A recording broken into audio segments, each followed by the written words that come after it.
त्या मगाशी मसवडमध्ये मी गेलो होतो. मसवडमध्ये मला कार्यकर्त्यांनी सांगितलं, मिथुन लोखंडे नावाचा आपला सक्रिय कार्यकर्ता आहे, भरपूर पळतोय, काम करतोय पक्षासाठी, घरोघरी जाऊन मतं मागतोय. म्हणून डीवायएसपी ऐका मी काय बोलतो ते.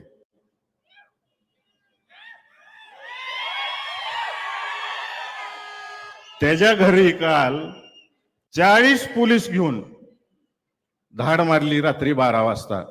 पोलिसांच्या माध्यमातून दहशत माजवत आहे तुम्ही सर्वसामान्य जनतेवर, मतदारांवर. चालणार नाही.